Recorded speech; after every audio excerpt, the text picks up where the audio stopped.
Kuku Raadios välja öeldud seisukohad ei pea ühtima Kuku Raadio seisukohtadega.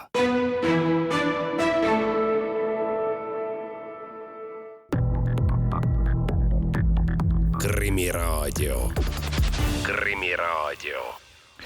Tere taas, on teisipäev, kell on mõned minutid üle 1 ning loomulikult on sel ajal eetris Krimiraadio. Stuudios on ajakirjanikud Raul Ranne ja Karel Reisenbuk. Tuleb tunnistada, et täna tuleb väga keeruline saade, just emotsionaalses mõttes. Krimiraadio teises pooles võtame me ette Justiitsministeeriumi värskelt avaldatud möödunud aasta kuritegevuse statistika. Ütleme siis välja, et mullu registreeriti kokku 28 345 kuritegu. Meie Krimiraadios püüame suhteliselt lühikese aja jooksul siis selgitada, milliseid olulisi momente ja probleeme peaks selle numbri taustal märkama ja milliseid järeldusi tuleks edasiseks kaasa võtta. Selles aitavad meid saate teises pooles Justiits- ja Digiministeeriumi kriminaalpoliitika asekantsler Laidi Surva ning Põhja-Ringkonna prokuratuuri juhtivprokurör Priit Heinso.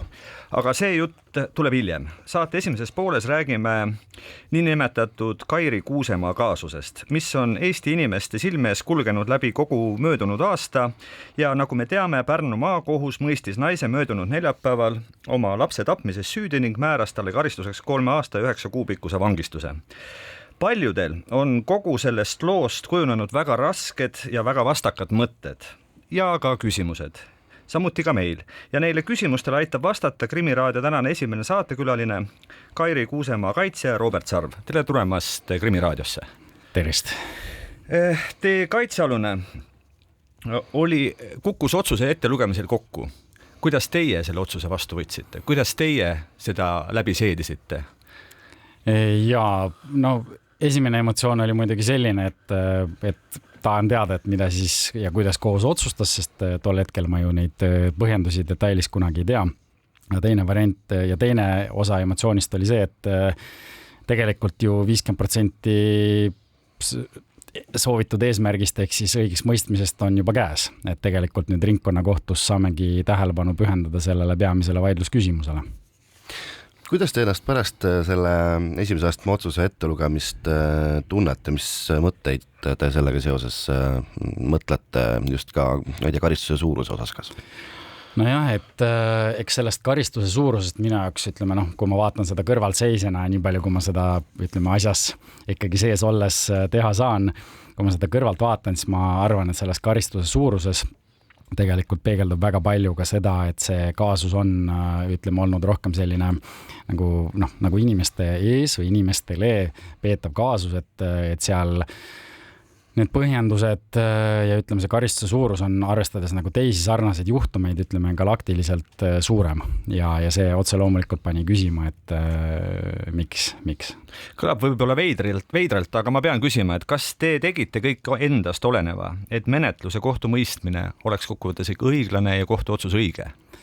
Jaa, selles mõttes, et kaitseroll on tuua välja kõik need argumendid, mis toetavad tema klienti, et see on paratamatult kaitseroll, et sõltumata sellest, kas see siis teatud inimestele meeldib või ei meeldi ja pean tunnistama, et ega üksikud inimesed on ka mulle saatnud isiklikult oma mõtteavaldusi, olgu need siis sellised, nagu nad olid ja kui ma olen küsinud nende käest, et aga siis, kui teil on fakte teada mingist uurimisasutusse, rääkige nendest, siis tavaliselt need mõtteavaldused sellega piirduvad, et jah, see on olnud ka mulle, isiklikult emotsionaalselt väljakutsuv kaasus kindlasti ja Kui tohib, ma pööran ajaratast pisut rohkem kui aasta võrra tagasi.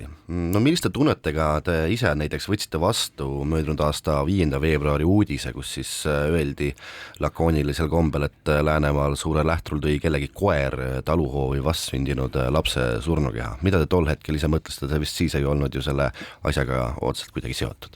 Esimene emotsioon oligi et kuidas see saab võimalik olla ja ma mäletan seda päris hästi, sest tol päeval tuli 2 sarnast uudist, et üks oli vist Suure-Jaani uudis, kus isa vist poos enda ja oma väga väikese lapse üles ja kuidagi saatus juhatas need juhtumid mõlemad minuni, et ja ma mäletan seda ja ma ei suutnud seda uskuda ja samal ajal ma juba kuidagi mõtlesin välja selle nagu kava, et kuidas, et kui ma peaksin selles asjas kaitsema, ma just mõtlesin küsida mida ma siis teen. Et kuidas selline kaasus, mis on emotsionaalselt juba raske taluda, kuidas see ikkagi professionaalse juristi peas hakkab tööle?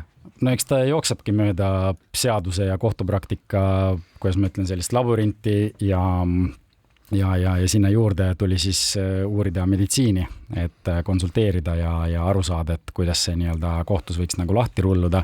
Ja kui ma selle olin endale selgeks teinud, siis ma teadsin enam-vähem täpselt, et kuidas see nagu ja kuhu välja jõuab.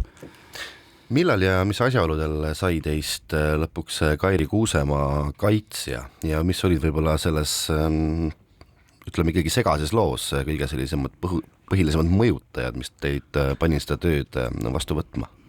No mul on olnud alati selline deviis, et igaüks meist väärib põhiseadust, õigust seaduse kaitsele ja sõltumata sellest, milline see tegu on.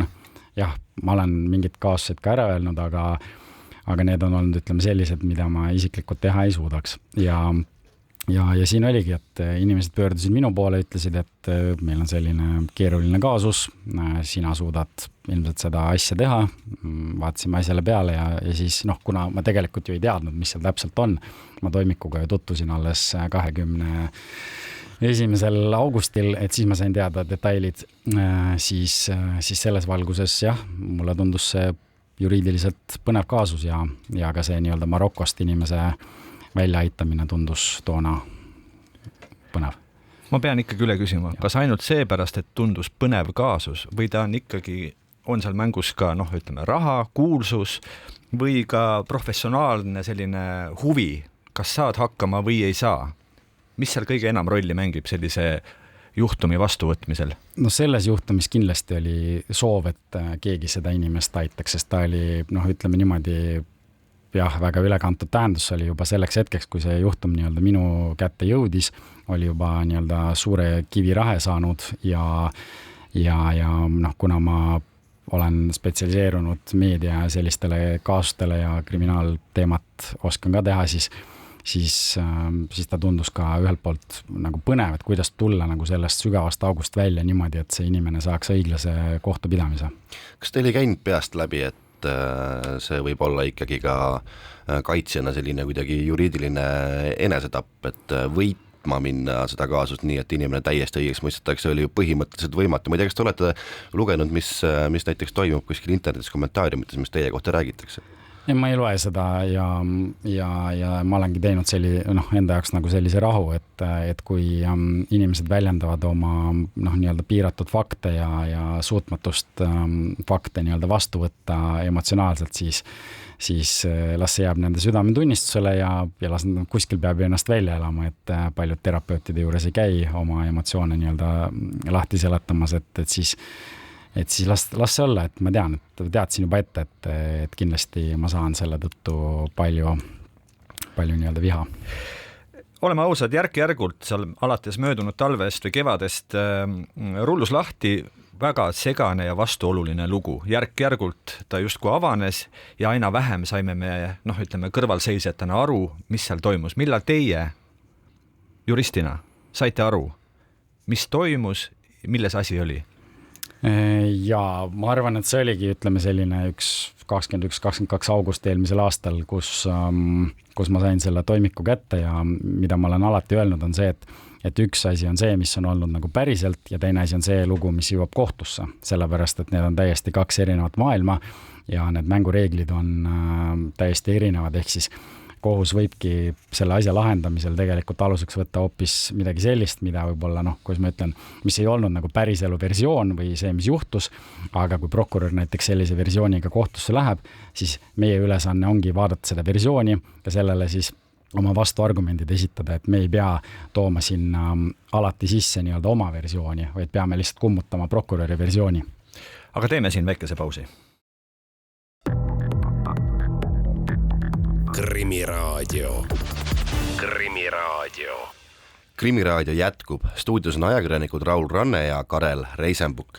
Saate esimeses pooles räägime möödunud nädalal Pärnu maakohtus oma vastsündinud lapse tapmises süüdi mõistetud ning selle eest 3 aastaks ja 9 kuuks vangi saadetud Kairi Kuusemaa juhtumist ning selle ränga loo tausta aitab meil täna avada Kuusemaa kaitsja Robert Sarv. Robert Sarv, ma pean ikkagi veel korra üle küsima. Me ju tunneme teda. Meie tunneme teid kui mõnevõrra teistsuguse amploa juristi või advokaati. Miks te selle juhtumi vastu võtsite? See on minu jaoks vähemalt nagu teie senisest tegevusest päris kauge teema. Ja ometi te võtsite. Miks? No ma arvan, et siin on mängus mingil määral see, et avalikkus teabki mind eelkõige, kui ütleme selle laimu poolega tegeleja, aga see töövaldkond või tööpõld, millega ma olen elus kokku puutunud, on kindlasti laiem. Ja kuna siin oligi need erinevad nii-öelda aspektid olid mängus, siis see oligi nagu hea võimalus, kuidas nii-öelda minu spetsialiteete ja kogemust ära kasutada. Ma pean siis veel kohe otsa küsima, et öelge, miks see protsess oli avalik? Meil on täitsa suvaliste närukaelte kohtuasjad kuulutatud kinniseks. Me ei tea isegi päris selgelt, mis põhjustel, aga kinnised nad on. Ja see teinekord tekitab meelehärmi. Kuid seekord oli päris mitu aspekti, mille puhul oleks tasunud kaaluda, et see ei oleks nii-öelda rahva ees avalise kohtupidamine. Ja ometi ta oli. Miks ta oli?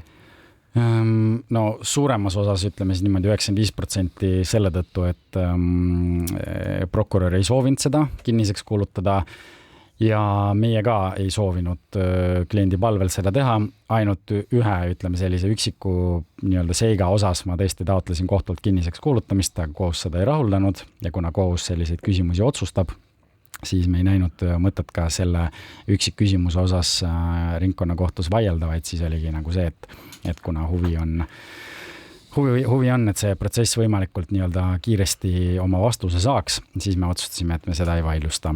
Ja tegelikult, mida ma olen soovinud südames, ongi see, et miks see peakski olema avalik, et inimesed saaksid oma küsimustele vastuseid ja neid küsimusi esitada ja ka tegelikult neid fakte saada, mida on aga sellest kaasust kirjutatud, on ütleme selline pigem nagu klikkide müümisele suunatud sellised emotsionaalsed nii-öelda tundepuhangud ja fakte on olnud nagu võrdlemisi vähe ja seetõttu ei olegi inimesed tegelikult, nagu ma ka praegu tegelikult tajun, ei ole saanud neid vastuseid, mida tegelikult kõik on tahtnud.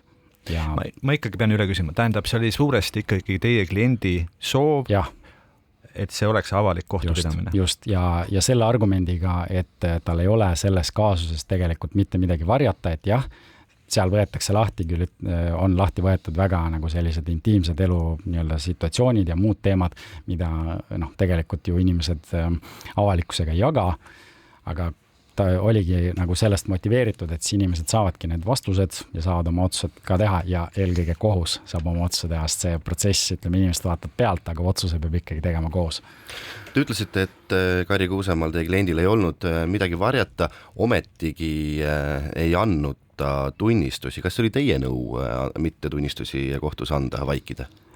Jaa, et see oli minu soovitus ja just sel põhjusel, et kui kaitse vaatab selle materjali üle, siis ühesõnaga mul oli väga nagu selge strateegiline plaan, miks ma midagi teen, et ja seal lõpus, arvestades seda nagu tõendite kogumit, mis oli kohtulauale pandud, tundus igati loogiline, et ei ole mõtet ühte nii-öelda tõendiühikut sinna veel juurde tekitada, vaid mängime nendega, mis juba on. Ja ikkagi, väike vastuolu siin on. Ühelt poolt te soovisite, et see oleks avalik, või ütleme, klient soovis, et see oleks avalik kohtupidamine. Teisalt te ise möönate, et see avalikkuse huvi ja meedia huvi ei mõjunud otsusele hästi ja kolmandaks ikkagi kuidas öelda, soovitasite siis kohtualusel või kaitsealusel vaikida ja käituda nii, nagu ta käitus, ehk et käituda nii, et sellest tekiks võimalikult palju selliseid ikkagi väga ebamääraseid tundeid ja küsimusi. Ja siin tuleb eristada, ütleme, neid erinevaid selliseid etappe ka, et selleks hetkeks, kui see asi kohtusse jõudis septembri alguses, septembri keskpaigas, selleks ajaks oli, ma ütleks niimoodi, et selline nii-öelda avalik kahju või ütleme selline, nii-öelda valu juba nagu saadud ja tehtud ja tegelikult selleks hetkeks ma usun, Eestis oli vähe inimesi, kes niimoodi ratsionaalselt seda teemat arutlesid, vaid suurem osa oli juba nii-öelda oma otsuse nii-öelda oma peas ära teinud, et süüdi. Ja siis sealt edasi läks asi kohtumenetlusse ja kuna kohtumenetlusse on ikkagi eesmärk võita, mitte võib-olla nii palju seda avalikku uudishimu rahuldada, siis ma usun, et kui nüüd see asi läbi saab, siis Kairi saabki otsustada, kas ta tahab oma lugu avalikkusega jagada või mitte, et see jääb tema otsuseks. Kas olgu, meie, kes me vaatasime seda asja kõrvalt, võisime olla täidetud emotsioonidega, aga ma usun, et kohtuekspertiisi instituudi eksperdid seda kindlasti ei ole. Nemad teevad oma tööd, see ei ole neil ainus taoline juhtum ja ometigi teie sõnastuses pärast kohtuotsuse ettelugemist jäi mulje, et te ei usalda kohtueksperte. Miks? No just nimelt siis selles kaasuses ja eriti selles, mis puudutab imiku surma põhjusi.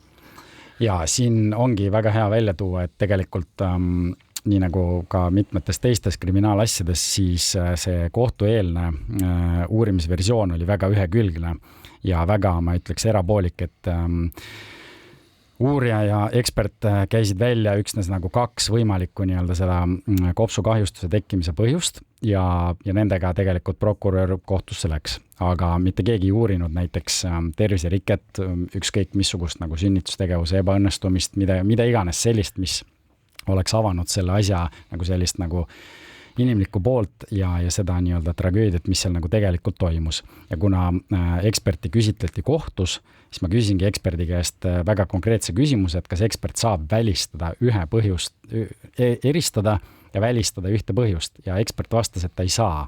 Ja see on täpselt see olukord, mille vastu kriminaalmenetluse seadustik annabki süüdistatavale kõige olulisema garantii. Sa ei pea tõestama, et sa oled süütu, vaid riik peab tõestama, et sa oled süüdi. Ja selline kõrvaldamata kahtlus tulekski tõlgendada süüdistatava kasuks ja ainult juhul, kui teistest tõenditest ilmneb selline teave, mis lükkab selle kõrvaldamata või tähendab, siis ta ei ole kõrvaldamata, vaid selle kahtluse lükkab ümber veenvalt. Vot siis on võimalik inimene süüdi tunnistada, sest teised tõendid seda võimaldavad. Praegu seda ei olnud, isegi prokurör ütles, et see peab tulema kuskilt muudest tõenditest välja, aga prokurör selliseid tõendeid kohtu lauale ei pannud.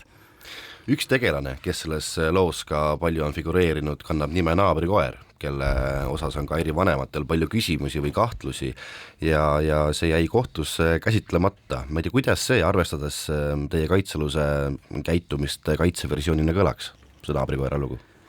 See naabrikoera lugu, no ma ei tahaks jah siin spekuleerima hakata küll, aga nii palju kui ma nendest meditsiinidokumentidest välja saan lugeda ja neid lünki mingil määral siin praegu niimoodi väga subjektiivselt kõrvaldada, siis mingi osa sellest teekonnast, kas siis, me ei tea, kas siis 100% või mingi osa pidi toimuma see koera käes. Et see on fakt, et seda on nagu eksperdid öelnud, et surnukehal olid looma nii-öelda tekitatud kahjustused ja järelikult ka see nii-öelda leidmise kõik teema vastab ju sellele, et see loom oli selles teemas osaline. Ja nüüd tuligi lahendada küsimus, et kas sellel teekonnal sai ka nii-öelda Kairi osaleda ja kuna selle kohta ei olnud mitte mingisuguseid tõendeid, siis vastus sellele küsimusele saabki olla see, et Kairi ei osalenud või meil ei ole tõendeid selle kohta, et ta osales. No kohtuotsuse ettelugemise järel, kui seal Kairi vanemad siis või lähisugulused suhtlesid meediaga, oli tunda, et neil on, et teil siis advokaadina või juristina või nende tütre kaitsjana on mingisugune suhe kinni kiilunud, et see ei ole enam nii hea, kui ta võiks olla. Olete te nõus või see nüüd nemad seal sõnastasid seda kuidagi konarlikult ja jäi selline mulje üksnes?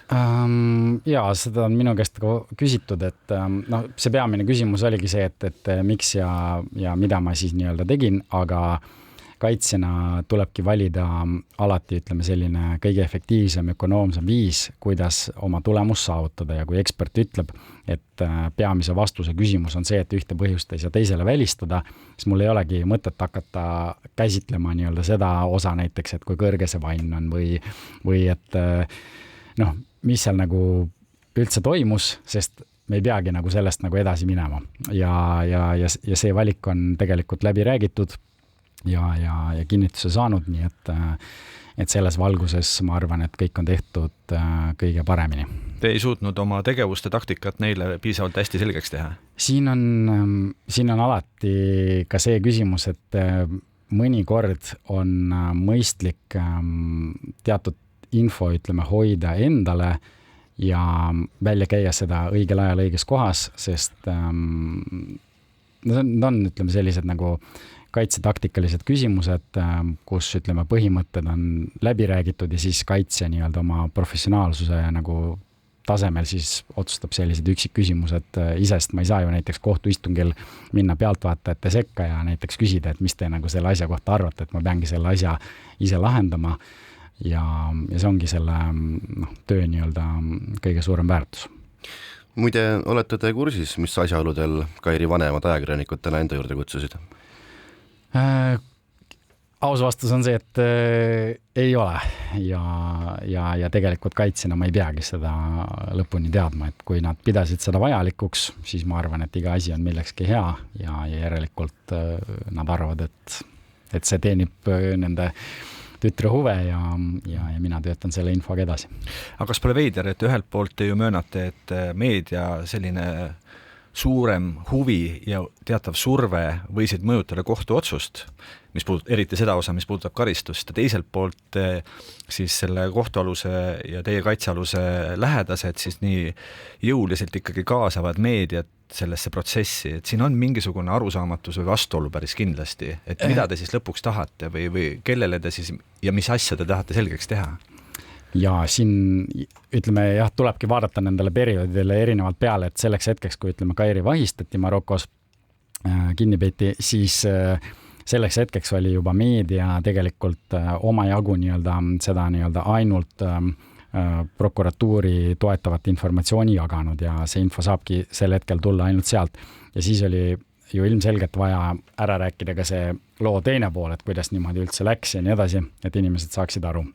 Ja see, mis sealt nagu edasi on toimunud, see ongi toimunud peaasjalikult nagu juba ajakirjanduse nagu enda initsiatiivil avalikest nii-öelda avaliku info pinnalt. Ehk selles mõttes ma arvan, et see asi oleks võinud juba maakohtus lõppeda oluliselt erinevalt, kui keegi ajakirjanikest oleks võtnud vaevaks ja süvenenud selle nagu kaasuse kõige peenematesse detailidesse ja kirjutanud selle loo nii, nagu see tegelikult võib olla.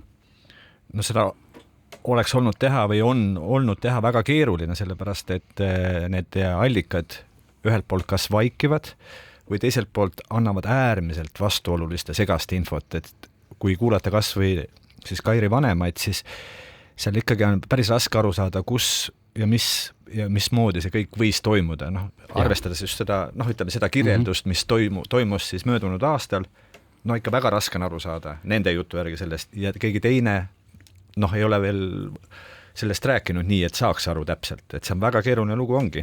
Aga ma tean, et plaanite või olete juba edasi kaebamas seda otsust. Ja kusjuures ütleme ainus, kes saab tegelikult öelda, mis seal nagu nii-öelda siis tegelikult toimus, ongi Kairi ja kõik ülejäänud tegelikult sisustavad seda eetrivaikust oma subjektiivse arvamusega ja tegelikult see, mida kuidas ma ütlen, võõrad kõrvalseisjad, omad kõrvalseisjad räägivad, see ei oma tegelikult mitte mingit puutumust, kui tunnistaja tuli pinki, oli küsimus, kas nägite ise seda pealt, ei näinud, järelikult ta ei ole enam otsene tõendiallikas ja kõik see, mis ta nagu sinna juurde räägib, on sellise nii-öelda kaudse lisaväärtusega, kui sellel üldse mingit väärtust on, eks ole. Aga seda nii-öelda kaudset lisaväärtust saavadki tõlgendada ainult nii-öelda meditsiini asjatundjad ja juristid saavad ainult selle meditsiini järeldustega siis hiljem nagu edasi töötada.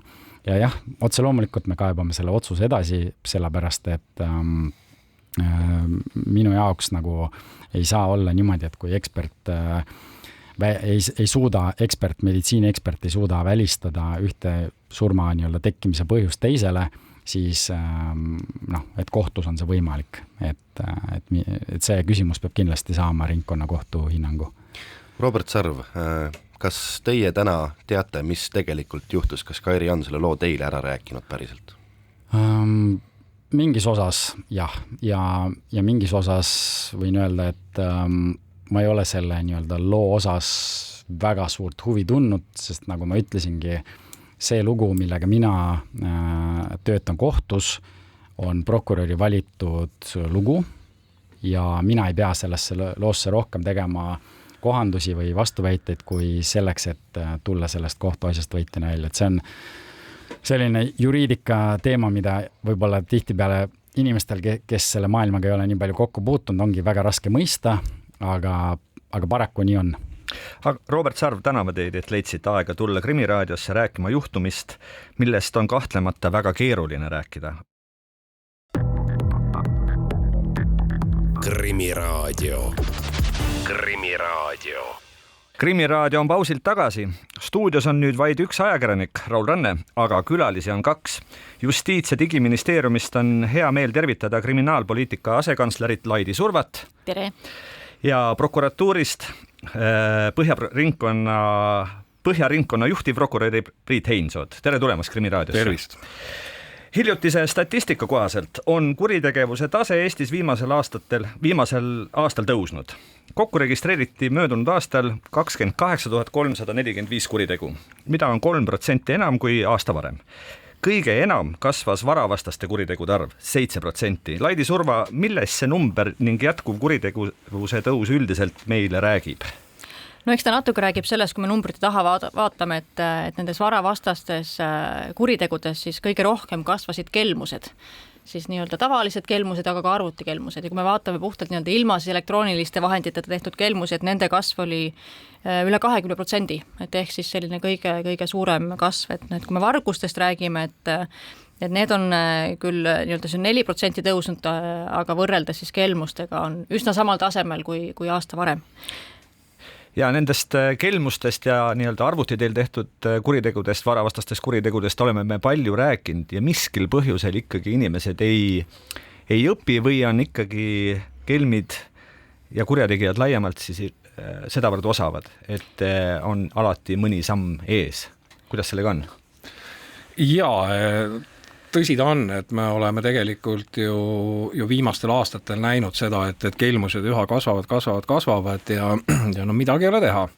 Ehk siis siin mängib rolli paratamatult ühelt poolt kelmide selline väga hea suhtlusoskus, kahtlemata nende mõjutusoskus, teiselt poolt meie lihtsameelsus ja me läheme väga kergesti selliste ahvatluste õnge, kui on mingid väga head pakkumised. Jätkuv lihtsameelsus, kui ikkagi nüüd julgelt 5 aastat vähemalt on päris aktiivselt sellel teemal kirjutatud, räägitud ja peab tunnistama, et olukord on rindel muutuseta. No paraku jätku jah, et kui me vaatame ka iseennast enda käitumist ja tavalist sellist ostu-müügi käitumist, siis kui kuskil on väga ahvatlev pakkumine, siis me kipume käituma ebaratsionaalselt ja selle pakkumise õnge minema. Ja täpselt samamoodi me võime rääkida ka kelmustest, et mind paneb imestama investeerimiskelmused, kus pakutakse mingi tohutult hea tootlusvõimalusega investeerimisvõimalusi ja kui ma vähegi kõrvalt võrdlen erinevaid pakkumise platvorme kas või pankade näol, siis see ei saa olla reaalne. Ei, absoluutselt mitte. Ja kui mingi asi näeb nagu välja väga hea, siis kahtle selles, kas ta ikka on nii hea. Ja kui ta näeb välja liiga hea või ülimalt hea, siis seda enam. Siis tõenäoliselt võib olla tegemist kelmusega. Aga me peame rääkima ka vargustest või varastest. Ma olen selle teemaga niivõrd-kuivõrd tegelenud ja ikkagi olen aru saanud, et neid vargaid, süsteemseid vargaid, kes kõige enam varastavad, ei ole just liiga palju. Miks me ometi neid siis ei ole suutnud ohjata, et neid vargusi on kasvavas hulgas? Ma ei saaks nüüd öelda, et neid ei ole liiga palju. Ehk siis kui me räägime sellest, et kui vargustest tervikuna omakorda poole, ehk siis kuskil 5000 vargust panevad meil toime või pannakse meil toime süstemaatilise vargusena, siis tegelikult see segment neid inimesi, kes neid toime panevad, erinevad motiivid on nendel erinevad. Ja ainult karistuslike meetmetega ei ole võimalik tegelikult sellega tegeleda, et meie selline eesmärk saab olla ja peab olema see, et me tegeleme intensiivselt nende inimestega, kes käivad vargil nagu meie tööl, ehk siis professionaalsed vargad. Ja need on need isikud, keda tõenäoliselt ka muu kui karistusalternatiiv väga palju ei mõjuta. Absoluutselt. Aga ülejäänud seltskonnaga tuleb meil tegelikult tegeleda teiste meetodidega, ehk siis ega ilma asjata ei öelda, et kõige õnnestunum kriminaalpoliitika on hea sotsiaalpoliitika ja midagi pole teha. Ehk siis need vargad on kas alkoholi- või narkosõltlased, kes lähevad siis kas sinna nüüd saama oma uut viinapudelit, odavalt aga ilma rahata, või siis nad lähevad oma narkodoosi jaoks midagi varastama, et seda kuskilt realiseerida, millega vastu vahetada. Teine kategooria on siis need inimesed, kes on tõesti sotsiaalmajanduslikus olukorras sellised, et nad näevad, et nende võimalus toime tulla endaga on vargus. Räägitakse või näitab ka seda, et see segment on mõneti küll tõusuteel, aga siiski mitte palju. Ka nende puhul pigem on see, et mitte karistuslikud mõjutusvahendid peaksid olema need, kuidas me suudame nendega tegeleda. Ja põhitervik peab olema meil professionaalsetel varastel ja seda mitte ainult kaupluste varguste osas, aga ka teiste varaste liigis. Eks me seda ka püüame politseiga ju sellel suunal ka lükata. Ma küsiks teistpidi, kas on kuidagi välja joonistunud mingisugune pilt või muster, millised ettevõtted, mis laadi ettevõtted on kõige enam ikkagi nende varaste ohvrid? Mida nemad tegemata jätavad või millise turvaelemendi on vahele jätnud, et just nimelt sinna need vargad kipuvad? On see kuidagi teada või näha? No eks me näeme ilmselt nii-öelda, kus vargil käiakse, eks ju ongi, seal on toit ja alkohol, mida varastatakse, elektroonikakaubad, ka kütus tanklatest, eks ju tangi taga ei maksa. Et eks ta natuke on ikka see, et kus on võimalik kätte saada see kaup, mida on kerge realiseerida või siis vastupidi tõesti need, kes ise enda tarbeks varastavad, et kus ma saan selle kauba, mida mul praegu vaja läheb, et eks see natuke paneb selle fookuse sinna peale, kust varastatakse, et ei saa öelda, et meil kindlasti on siis varastatakse ainult nendest kauplustest, ma ei tea, kus ei ole valvurid või kus ei ole siis neid iseteeninduskassasid. Ei, et varaste ohvriks võivad langeda erinevat tüüpi poed. Ja pigem ongi nagu Priit ütles ka, et kuna need vargad on erineva profiiliga ja neile tuleb erinevalt läheneda, et pigem leida siis lahendused sellele, et meil ei oleks võimalikult vähe neid, kes enda tarbeks varastavad, et sama korralik sotsiaalpoliitika hoiaks ära ühe grupi vargaid, kes tõesti varastavad sellepärast, et neil endal pole vara soetada asju. Omaette küsimus on tõesti need, kellele varastamine on elukutse, et hommikul lähedki, kui me lähme tööle, siis nemad lähevad vargile. Ja meili peale on tulnud, nagu ma olen aru saanud, juba ka tellimuste nimekiri, mida oleks vaja võtta. Ja. On see nii? Ja täna on ka lõpuks ju see, et ega nad ju nagu paljude kuritegude puhul ka vargused on piiriülesed, et nad ei ole ainult ju meie enda inimesed, meie enda poodidest või kodudest, et nüüd, kus te olete see statistikat jõudnud mõnevõrra analüüsida ja vaadelda, öelge, kas nüüd järgnevalt selles kuriteo valdkonnas või liigis on oodata mingisuguseid hüppelisi kasve, arvestades, et majanduskeskkond paraku ei ole oluliselt paranenud ja täitsa võimalik, et mingisugune selline surve on lisandumas pigem, et inimesi, aina rohkem on inimesi, kes ei saa hakkama või kes on mingil põhjusel kukkumas nii-öelda rivist välja ja seetõttu neid vargusi on rohkem. On see nii? Kui me vaatame puhtalt ainult numbreid, ma just toon nagu näite sellest, kui me räägime sellest, ütleme siis süstemaatilisest vargast, mis tähendab seda, et sa oled vähemalt 3 korda varastanud, siis nende puhul selline mediaansumma, mida varastatakse 3 varguse peale kokku, on 45 €. Kui me räägime näiteks kelmustest, siis seal on mediaankahju ühe kelmuse kohta, kui on lihtsalt nii-öelda tavaline kelmus, on ligi 1700 € ja kui me räägime petukõnedest, on see 5000 €. Et ehk siis mõnes mõttes ka need elukutselised kurjategijad, et kui nendel on ka kasulikum pigem tegeleda kelmustega kui vargustega ja mida me ka näeme, et viimased 5 aastat on kelmused tõusnud. Ma pean siis nüüd küsima, et kas see tähendab ka seda, et see nii-öelda korrakaitse ja uurimisorganite tähelepanu on pigem seal kelmuste kandis ja seetõttu võib-olla vargad on jäänud tähelepanu alt kergelt välja. Ja seetõttu on see arv saanud ka kasvada, et nad on ise ka tunnetanud, et võib-olla nüüd ütleme nii kiiresti vahele ei jää ja kui jääd, siis midagi eriti ei juhtu ja nii edasi. Ja siin ma meenutaksin seda, et varguste statistiline kasv on olnud 4%, ehk siis ta ei ole olnud, ta kõigub siin aastate lõikes, et sellist hüppelist kasvu me varguste osas täna ei näe. Küll aga tõsi on see, et majanduslikes raskustes olevate inimeste ehk siis seesama sotsiaalpoliitika külg, eks ole, et kui sealt nõrgemini kaitstud isikud võivad olla altimad kergemalt minema seda varguse teed. Küll aga nende puhul on just nimelt see, et nemad on tõenäoliselt, nendega tuleb tegeleda ja tegeletakse ka juba selles etapis, kui nad on oma esimese varguse toime pannud, ehk siis väärteofaasis.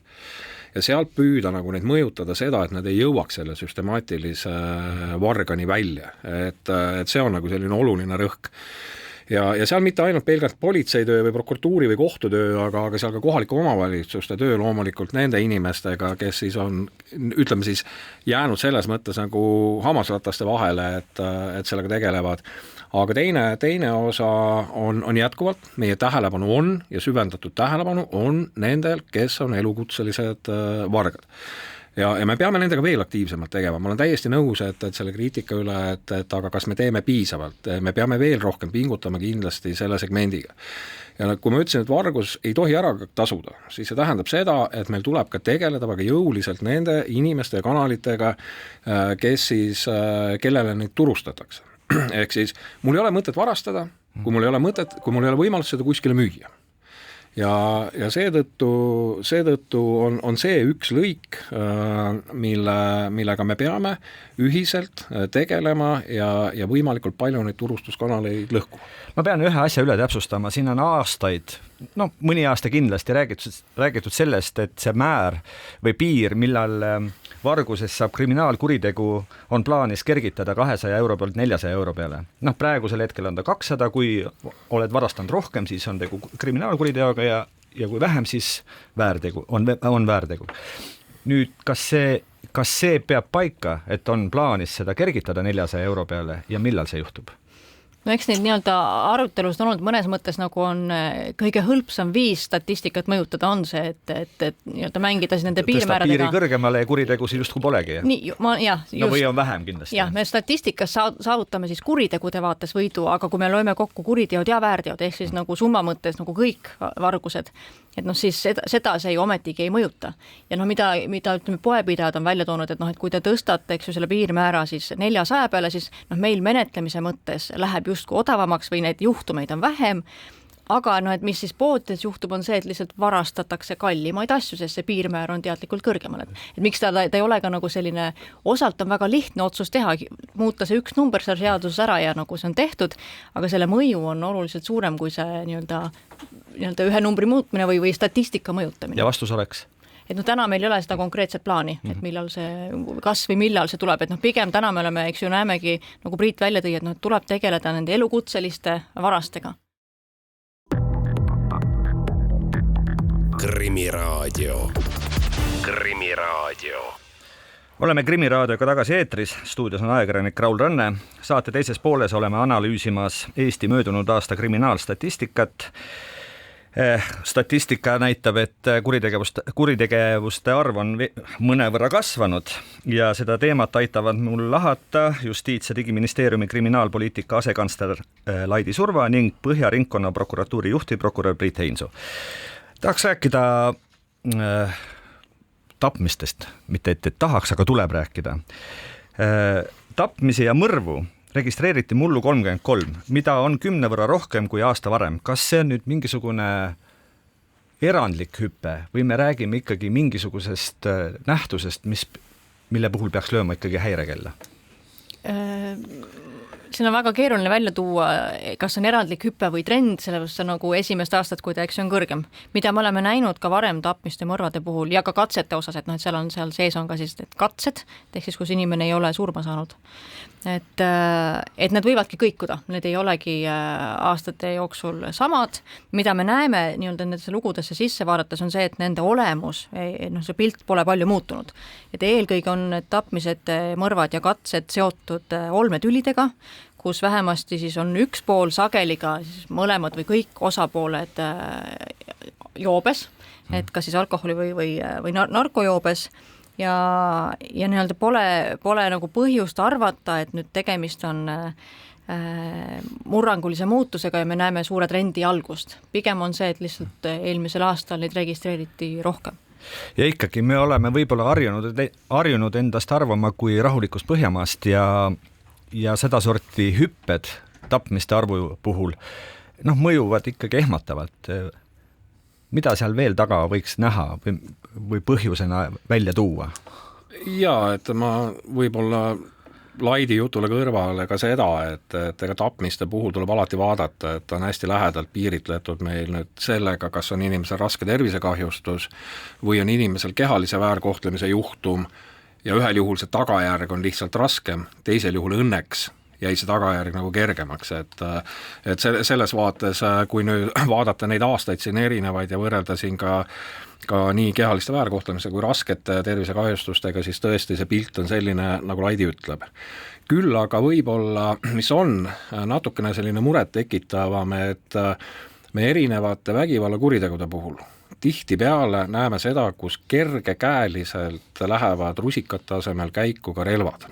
Noad just millegipärast. Just terariistad, ehk siis inimesed on rohkem hakanud kaasas kandma endaga terariistasid, samamoodi, mis on väga suur probleem, mida on ju avalikkuse ees ka lahatud, tegelikult on need erinevad stardipüstolid, ümber ehitatud püstolid ja relvad, mida siin kasutatakse, mis on tegelikult, mis politsei on ju väga selgelt välja öelnud, et see on tohutu risk selles osas, et kuna neid ei ole võimalik eristada, et täna ei ole küsimus selles kas, aga millal juhtub see, et politsei ametnik lihtsalt kellegi maha laseb sellel põhjusel, et avalikus kohas niimoodi käitutakse. Ei saa ka alahinnata seda, et me tihtipeale näeme, et inimestel on ka selliseid depressiivseid ja vaimseid häireid. Võib-olla see tuleb ühiskonna pingestatusest, võib-olla see tuleneb ka alkoholi liigtarvitamisest või uimastitest. Ja võib-olla ka hõredast riigist, et on ka, ütleme, inimesi rohkem väljas või kontrolli alt väljas. Jah, ma ei julgeks nüüd seda sellises vaates öelda, et fakt on, et neid on rohkem liikvel. Jaa, et pigem nagu need on need küsimused, et võib-olla see ajastu märk üldiselt, et kus me täna elame, et võib-olla igaüks tunnetabki, et mul igaks juhuks peab olema endal ka mingisugune selline relvataoline esetaskus, et kui äkki midagi juhtub, eks ole, kuskilt, et maailm on vägivaldne. Ja selle pinnalt ma julgeksin küll öelda, et ei ole mingit hüppelist tõusu täna siin ette näha või nende andmete pinnalt, et oleks mingisugune drastiline muutus olnud küll, aga me väga selgelt peame vaatama, monitoorima seda ühiskonnas toimivat, avalikus ruumis toimuvat ja toimivat, et meil ei juhtuks selliseid asju. Üks palju räägitud teema on puudutab otsapidi kehalist väärkohtlemise ja neid juhtumeid oli mullu 5000 ja suur osa neist olid seotud ikkagi moel või teisel lähisuhtevägivallaga. Kuidas sellega on? Jällegi teema, millest on väga palju räägitud, väga palju on inimesi manitsetud, et nii kui kuuled, et midagi imelikku on toimumas, palun anna teada, ära karda, et sind nimetatakse mingi koputajaks või ära karda sekkuda, parem sekkuda, et ära hoida hilisemaid ohvreid. Ja ometi, number on suur. Mis siin teha ja või on veel midagi teha või on see paratamatus? Me olemegi sellised vägivaldsed, eriti kodus. Kui me vaatame ka võrdleme teiste riikidega, mis ei ole lohutus, eks ju, et mõnes mõttes me näeme välja samasugused nagu teised Põhjamaad, mis ei tähenda, et me ei peaks seda vägivaldsust vähendama või püüdma liikuda sinna suunda.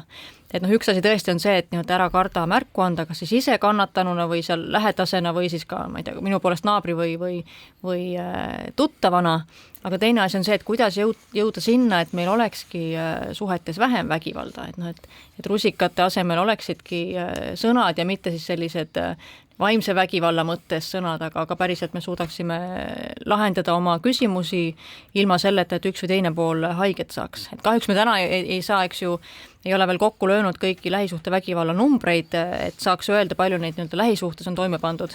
Et miks see ka raske on, kuna lähisuhtevägivald on äärmiselt mitmepalgeline nähtus, et seal ei ole võimalik panna ühe paragraafiga silti külge, millega tegu on, vaid see võib väga-väga mitmes formaadis avalduda, mis tõttu nende kokkulugemine on natuke keeruline.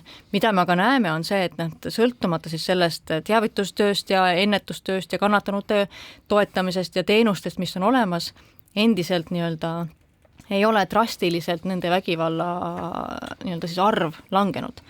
et see on kindlasti midagi sellist, mis on vaja mõtlema panna.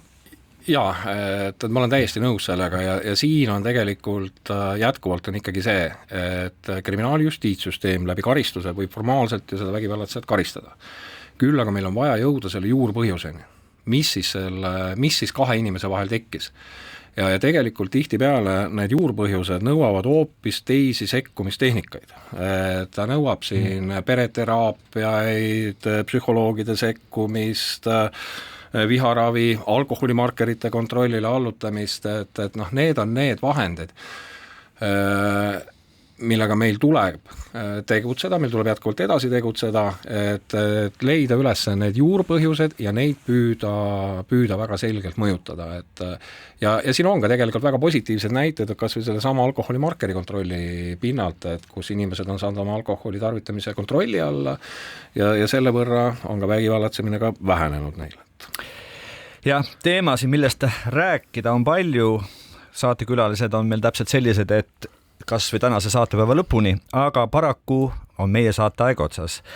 Laidi Surva ja Priit Heinso, ma tänan teid saatesse tulemast. Tänane saade on seega lõppenud, täname kõiki saatekülalisi ja loomulikult kõiki kuulajaid. Saadet juhtisid ajakirjanikud Raul Ranne ja Karel Reisenbuk. Järgmine Krimiraadio on juba järgmisel teisipäeval kell 1. Seniks kuulmiseni. Krimiraadio. Krimiraadio.